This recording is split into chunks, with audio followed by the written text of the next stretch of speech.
Bonjour à tous et merci pour votre participation à notre webinaire sur comment la GED participe-t-elle à la mise en conformité RGPD. Donc nous avons décidé pour ce webinaire de le faire en partenariat avec notre experte et juriste Nathalie Meyer. Nathalie donc a créé sa société qui est NMC Data Protect.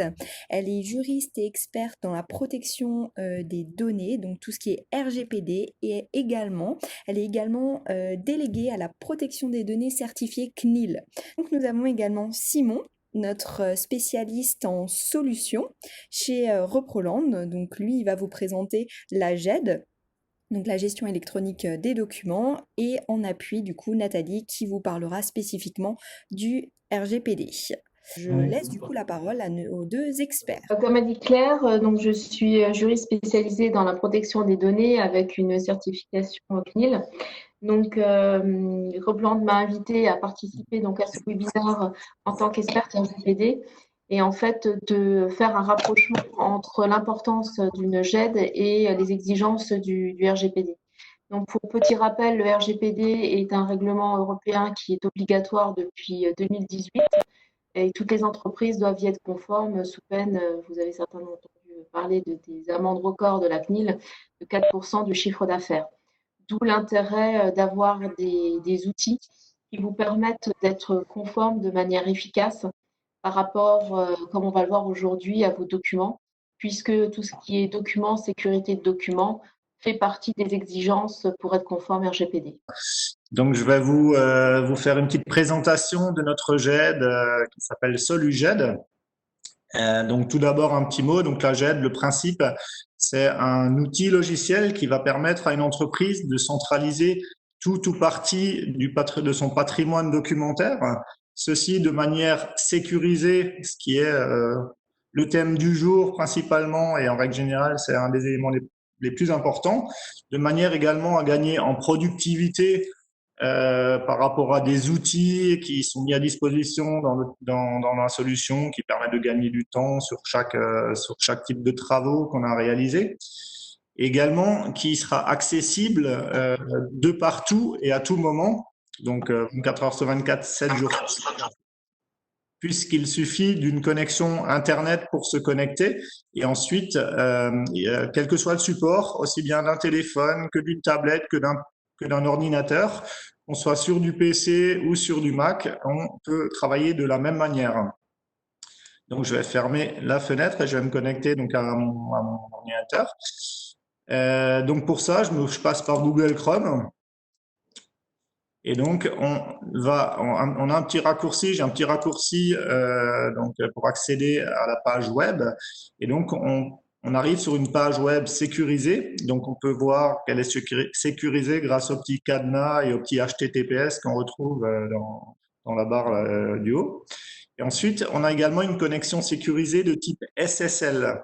Donc, c'est pas forcément nécessaire de retenir le terme. Par contre, il faut savoir que c'est le même niveau de sécurité que les établissements bancaires. Et également, c'est un système de cryptage par rapport à l'envoi de liens de manière sécurisée pour le partage de documents.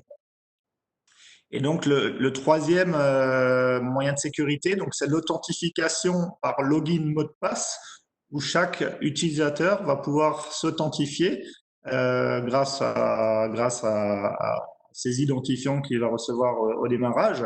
Et à partir de là, en fait, on va savoir d'une part qui fait quoi dans la GED, et chaque utilisateur aura ses droits en termes de fonctionnalité et également en termes d'accès aux dossiers ou aux documents.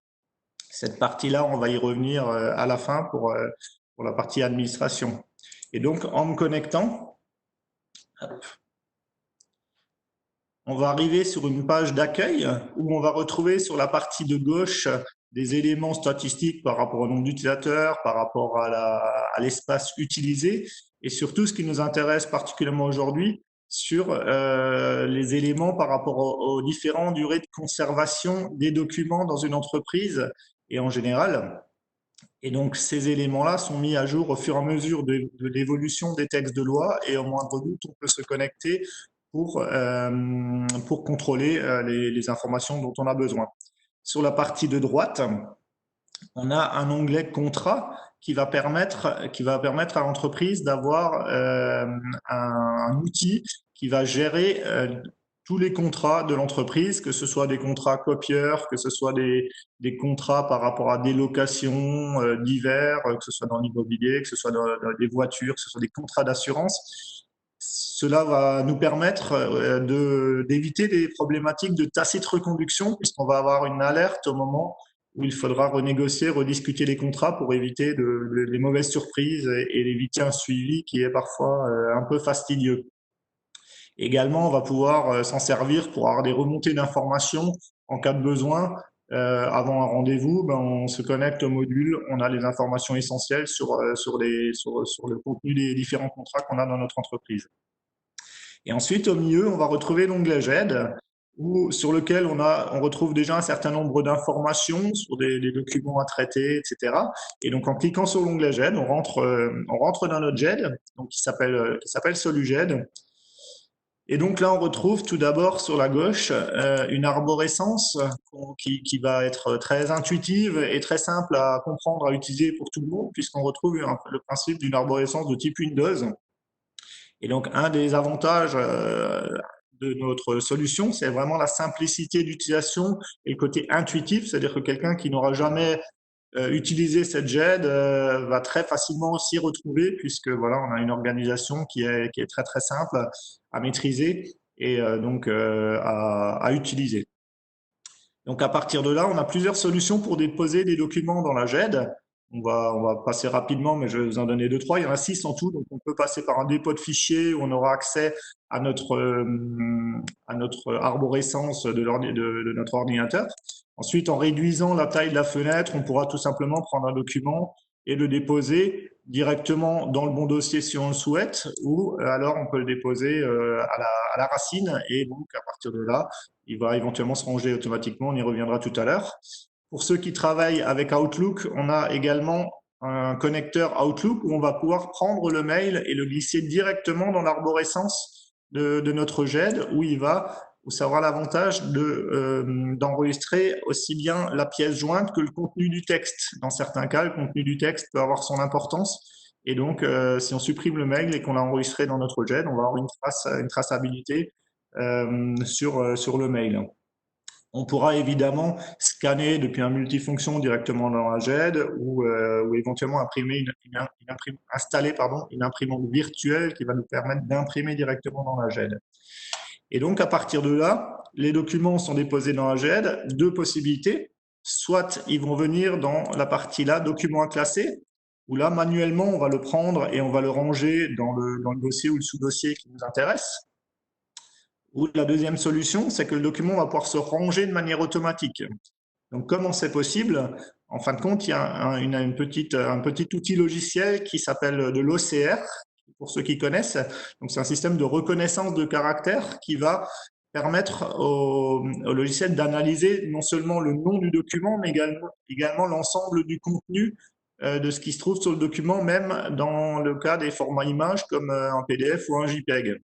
Et donc ça va nous servir à 2 choses. Ça va nous servir à rechercher très facilement un document, même si on se souvient plus où on l'a rangé. Donc, et même si par son nom, on n'arrive pas à le retrouver, si là, je cherche par exemple une facture Free qui date du mois de novembre, que j'ai enregistré quelque part dans ma GED, je tape Free et le mot novembre, et là, j'ai les documents qui vont ressortir.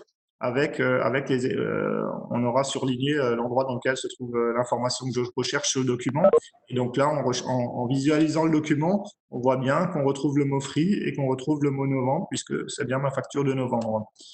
Et donc ce principe-là, comme je viens de vous le montrer, va nous servir à rechercher un document, mais va également nous servir à ranger les documents de manière automatique. C'est-à-dire que si moi, j'ai créé un système de classement automatique en lui disant que toutes mes factures Free ou n'importe Reproland, je souhaite les ranger dans un dossier dans la partie comptabilité, dans la partie facture fournisseur, un sous-dossier, un sous-sous-dossier Reproland ou Free, voilà, les documents vont se ranger automatiquement dans ce dossier-là, vont se renommer automatiquement et on pourra également leur demander de créer des sous-dossiers automatiquement par année et mois éventuellement.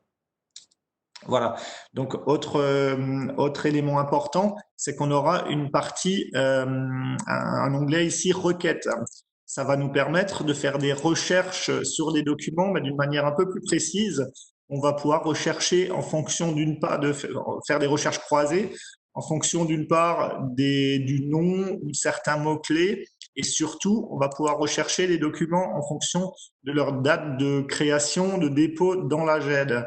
Et ça, c'est particulièrement important pour la partie RGPD, dans le sens où si on a besoin de supprimer des documents qui contiennent des données personnelles qui ont plus de 3 ans, ben là, on va pouvoir rechercher tous les documents en fonction des noms éventuellement qui ont été déposés dans la GED sur toute l'année, par exemple 2017, puisqu'à la fin 2020, les documents ont 3 ans, il faudra peut-être les supprimer.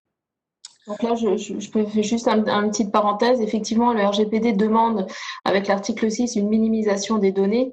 Donc, vous êtes obligé d'avoir des temps de conservation qui sont prédéfinis et vous devez prouver que vous les avez bien purgés. Donc, c'est toujours un problème de pouvoir prouver qu'on a purgé ou qu'on a éliminé en temps et en heure les documents. Donc là, cette possibilité est vraiment très pratique parce que vous pouvez rechercher vos factures que vous devez garder qu'une dizaine d'années, les contrats clients qui ne servent plus, etc., en mettant à chaque fois les temps de conservation qui sont réglementaires par la CNIL et pouvoir ainsi les éliminer et avoir toujours des bases qui correspondent bien à la minimisation des données demandées ou plutôt même exigées par le RGPD. Donc c'est vraiment un gain de temps énorme. Parce que lorsque je mets en conformité des entreprises, c'est très difficile de devoir rechercher des documents, certains qui ont 10 ans, certains 5 ans, certains 3 ans, et de les éliminer pour être conforme. Donc là, je pense que c'est vraiment très pratique et ça permet une conformité rapide. Donc ça, c'est vraiment une option, en tout cas pour moi, que je trouve très intéressante au niveau du RGPD. Merci Nathalie. Donc ensuite, les documents, quand ils sont stockés sur notre GED, il faut savoir qu'ils sont ni stockés chez Reproland, ni stockés chez l'éditeur qui est Euclès, qui se trouve dans le sud de la France. Les documents seront stockés directement chez OVH. Donc OVH, j'imagine qu'un certain nombre d'entre vous connaissent. Donc pour rappel, donc c'est le premier hébergeur 100% français. Donc, on va avoir une sauvegarde qui va avoir lieu sur 3 data centers. Donc, tout d'abord à Gravelines, et ensuite on a une sauvegarde qui sera dupliquée sur leur site de Roubaix et pour finir sur le site de Strasbourg. Et donc, l'avantage, c'est que c'est OVH qui s'engage à assurer la confidentialité et la sécurité des données personnelles, des documents qui sont stockés dans la GED. Et donc, ça permettra aux utilisateurs finalement d'être dégagés de cette responsabilité-là. Et ensuite, un autre élément très important, c'est que quand je reste sur ma souris sur la date de dépôt, en fait, on voit un espèce de tampon virtuel qui correspond à un horodatage. Donc, ça veut dire qu'on va avoir une traçabilité précise sur la date de dépôt, l'heure, le jour et la personne qui aura déposé le document. Donc, par rapport à ça, la partie traçabilité est extrêmement précise et va certifier donc l'originalité de ce document, ce qui correspond à 100% à la conformité par rapport au RGPD. Et donc, cet horodatage cumulé avec le fait que ce soit stocké chez OVH, qui est un tiers de confiance, va permettre au document d'obtenir une valeur probante, c'est-à-dire que si demain l'original n'est plus retrouvé ou a disparu, ou voilà, le document stocké de cette manière-là va faire foi d'original et juridiquement va pouvoir remplacer le document d'origine. Donc ensuite, pardon, Nathalie. Je voulais juste préciser au niveau donc des destinataires des données, le RGPD exige lorsque vous faites votre registre de traitement que vous ayez toujours une donnée associée à des destinataires. Donc vous devez toujours à tout moment pouvoir en cas de contrôle dire qui sont les destinataires des données et qui a accès. Donc la GED par rapport à ce que vous disiez permet effectivement de savoir quels sont les destinataires assez facilement et qui a accès. Ensuite, je voulais juste préciser pour l'intérêt d'avoir OVH comme serveur, c'est pas simplement le fait que ce soit qu'il soit dans l'Union européenne.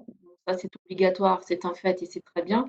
Mais ils ont une politique de sécurité des systèmes d'information qui est très développée. C'est ce qu'on appelle la PSSI. Et en fait, toutes les entreprises qui collectent des données personnelles doivent en avoir une ou en créer une.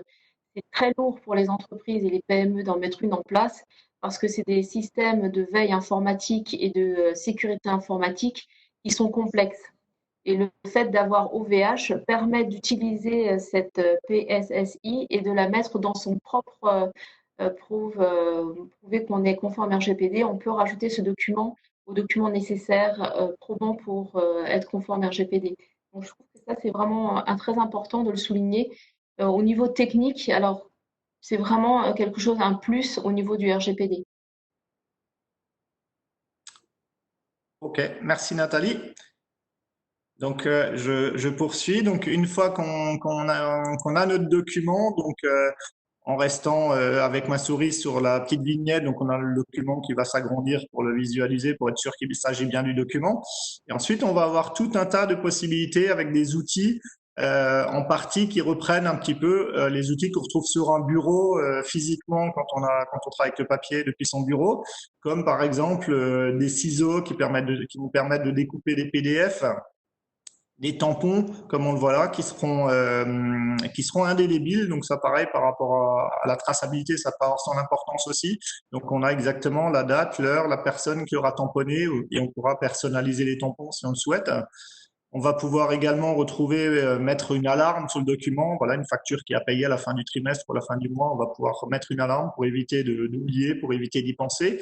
On va pouvoir également mettre un post-it sur le document, comme on le voit ici. Donc, un petit post-it, en l'occurrence, il est jaune, comme dans la vraie vie.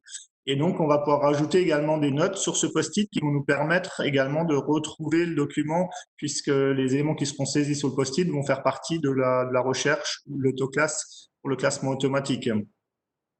Quoi d'autre d'intéressant? On va pouvoir également avoir une solution pour faire signer de manière électronique un interlocuteur, même qui n'est pas équipé de la JED. Donc, quel que soit le document, on va pouvoir envoyer en signature électronique un document vers un destinataire. C'est très simple à utiliser. Il suffit de saisir le nom, le prénom, le mail et le téléphone, le numéro de portable de la personne. Et donc, cette personne va recevoir un mail par un lien sécurisé. Et quand il va l'ouvrir, il va recevoir un code par SMS qui va lui permettre de déverrouiller définitivement le document. Donc, on sera passé par un système de double authentification. Et ensuite, il va pouvoir visualiser le document et le signer, soit sur un appareil tactile, sur un téléphone tactile avec le doigt, soit avec la souris s'il est dans son ordinateur. On va également pouvoir verrouiller un document pour qu'il le rende non modifiable, en tout cas pendant une certaine durée si c'est nécessaire pour le temps de travailler dessus. On va pouvoir créer différentes versions pour une traçabilité si on a un travail collaboratif sur un même document. Et ensuite, on va pouvoir, je vais prendre un autre exemple, on va pouvoir envoyer un lien de manière sécurisée. Je vais vous expliquer le principe, et là c'est très important également par rapport à la partie RGPD. Dans le sens où on va pouvoir sélectionner déjà un ou plusieurs documents, voire des dossiers complets, et envoyer tout ça de manière sécurisée vers un destinataire, encore une fois, qui n'a pas forcément de compte JED. On va simplement lui partager de manière sécurisée des documents. Ça peut être tous les documents comptables à envoyer à l'expert comptable une fois par an ou une fois de temps en temps. On peut sélectionner tout le dossier et envoyer la globalité du dossier, quel que soit le poids du fichier.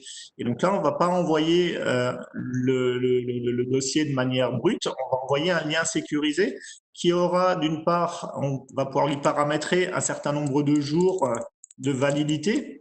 Et l'intérêt, on va également forcément de pouvoir saisir le destinataire, un objet, un message. Et l'intérêt, on va pouvoir, si on a fait une mauvaise manipulation, si on a envoyé un mauvais lien, on va pouvoir désactiver ce lien et réactiver un lien avec les bons éléments dedans.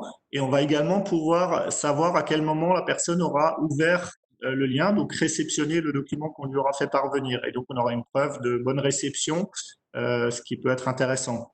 Et donc, par rapport à ça, Nathalie, tu as peut-être un exemple à nous donner? Oui, j'avais effectivement, quand j'avais vu ce que vous aviez exposé cette faculté-là, ça m'avait fait penser à une faille qui a été faite dans une entreprise d'à peu près 600 personnes.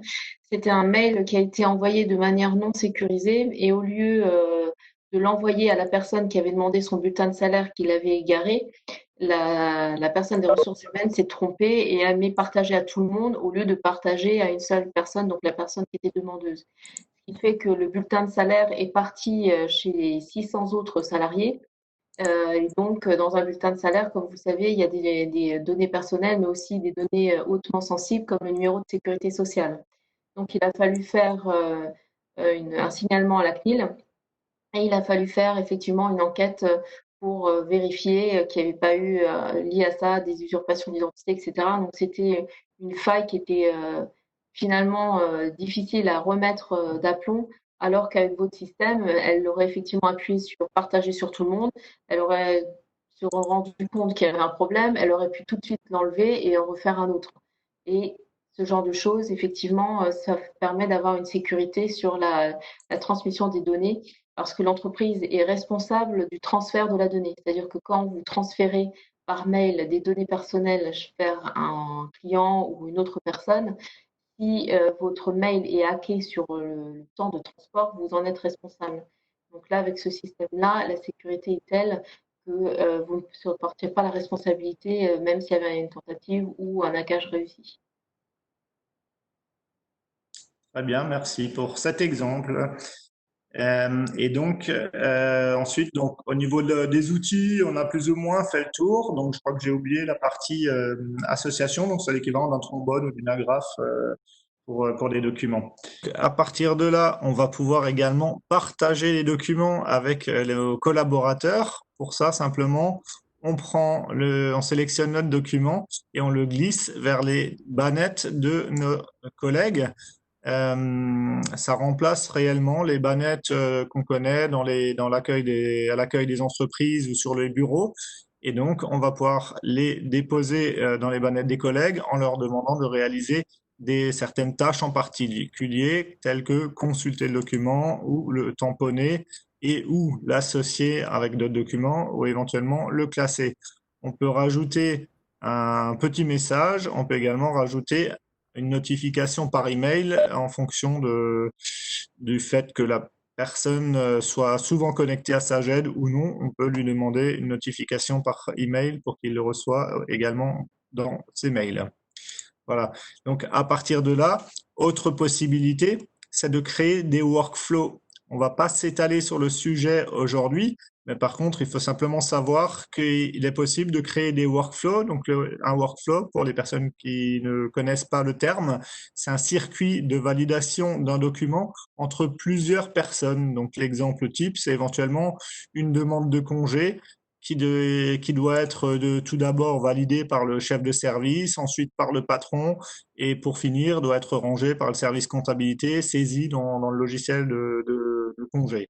Donc voilà un petit exemple par rapport à l'utilisation d'un workflow.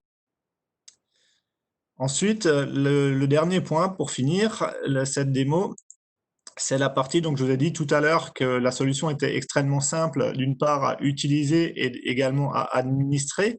Donc pour la partie droit des utilisateurs, en fait, et ce qui est un élément également très important pour la partie RGPD, on va pouvoir très facilement donner l'autorisation à accéder à certaines fonctionnalités de la GED, comme on le voit là. Donc là, mon collègue Christophe aura le droit aux fonctionnalités collaboratives, à la partie signature, à la partie contrat. Par contre, il n'aura pas le droit à l'abonnement dossier ou à l'indexation, etc. Et dans la partie GED, il aura le droit à faire toutes ces manipulations qui sont en vert. Par contre, ce qui est en rouge, il n'y aura pas droit. Donc, en plus de ne pas avoir le droit d'accéder au bouton, il ne verra pas un bouton grisé, il ne verra pas du tout le bouton, donc ce ne sera pas perturbant, il n'y aura pas de souci de frustration par rapport à ça. Et si je souhaite décocher, lui autoriser à nouveau à supprimer des documents, ben voilà, il suffit que je décoche, c'est vert, il y a droit. Donc en termes de compréhension, ça ne peut pas être plus simple, soit c'est vert, il y a accès, soit c'est rouge, il n'y a pas accès. Par rapport au dossier, c'est pareil. Donc Christophe, c'est un commercial, donc lui, il a droit à accéder au dossier client forcément. Par contre, la partie comptabilité, fournisseur, juridique ou social, il n'a pas d'utilité, il n'y a pas de raison qu'il y accède. Par contre, la partie commerciale, forcément, il y a un intérêt puisqu'il est commercial, c'est le but. Et donc, par contre, il va accéder à ses dossiers, mais il va pas forcément accéder aux dossiers de ses collègues qui sont également des commerciaux, mais on souhaite pas forcément partager toutes les infos. Donc voilà, très simplement, les dossiers, les sous-dossiers peuvent être soit accessibles, soit ils ne le seront pas, en fonction de chaque utilisateur ou éventuellement en fonction de groupes d'utilisateurs qui auront le même paramétrage. Pour finir, ça a également une importance majeure par rapport à la partie RGPD. On a la restriction des droits d'accès également par plage horaire. Donc, je vais vous montrer ça clairement, de quelle manière ça peut fonctionner. Donc, on sait que on peut accéder à tout moment aux documents, à la GED, quel que soit l'endroit où on se trouve, donc à partir d'une connexion Internet. Donc, ça peut également avoir peut-être un effet pervers par rapport à certaines plages horaires d'accès. On souhaite peut-être que la personne travaille uniquement quand il est au bureau ou autre. Donc, on peut planifier des plages horaires très facilement, donc auxquelles, pardon, la GED est accessible et auxquelles elle n'est pas accessible. Donc là, il y a des plages horaires prédéfinies, mais on peut également les personnaliser en rajoutant ou en enlevant à souhait l'accès à la GED par rapport à l'accès finalement en fonction du login et du mot de passe de la personne. On peut également créer un accès limité ou réglé en fonction des plages, des adresses IP des postes, ce qui va permettre d'accéder uniquement depuis un ordinateur précis et pas depuis n'importe où si on souhaite en termes de sécurité limité par rapport à ça. Donc par rapport à ça, Nathalie, il y a aussi par rapport à RGPD des éléments assez intéressants et importants. Bah là, effectivement, c'est toujours le fait de savoir qui a accès aux données et quand on a accès. En fait, pour le RGPD, s'il y a une faille informatique, il faut qu'on puisse remonter sur une journalisation et savoir à comment elle a eu lieu pour pouvoir en faire une déclaration à la justice, surtout pour remédier. Donc, ce système-là permet d'avoir un accès assez facile et de pouvoir vérifier où il y a pu avoir une faille et savoir quels sont les destinataires de ces données. Donc, effectivement, au niveau du RGPD, c'est une grande aide pour pouvoir gérer tout ce type de problèmes informatiques. Ok, bah merci beaucoup Nathalie. Pour ma part, j'ai fait le tour de ce que je souhaitais vous présenter ce matin. N'hésitez pas à poser vos questions, soit par chat, soit en prenant la parole, ou on peut vous proposer évidemment une présentation personnalisée si vous souhaitez approfondir un petit peu les informations. Donc voilà, merci de votre écoute. Je passe la parole à Nathalie pour un petit mot encore par rapport au RGPD, par rapport à ce qu'on vient de voir. Oui, donc en fait, la JET, j'ai trouvé que c'était un système qui était assez compatible avec la mise en conformité RGPD ou au moins pouvoir prouver sa mise en conformité, surtout si vous êtes aussi sous-traitant. En tant que sous-traitant, vous avez aussi une responsabilité sur les données, la collecte, les finalités que vous en faites. Et la JET permet, comme on a vu tout à l'heure, de pouvoir savoir qui a accès, quand, comment les données ont été collectées. Il y a aussi, c'est un aspect sécurité informatique qui est important avec OVH et le fait que vous ayez des mails qui soient cryptés. Donc, j'ai rien à dire sur le RGPD de cette solution. Au contraire, si vous n'avez pas encore fait votre mise en conformité, ce sera une étape 1, en tout cas, pour la mise en conformité et qui pourra au moins prouver une bonne partie des exigences du RGPD.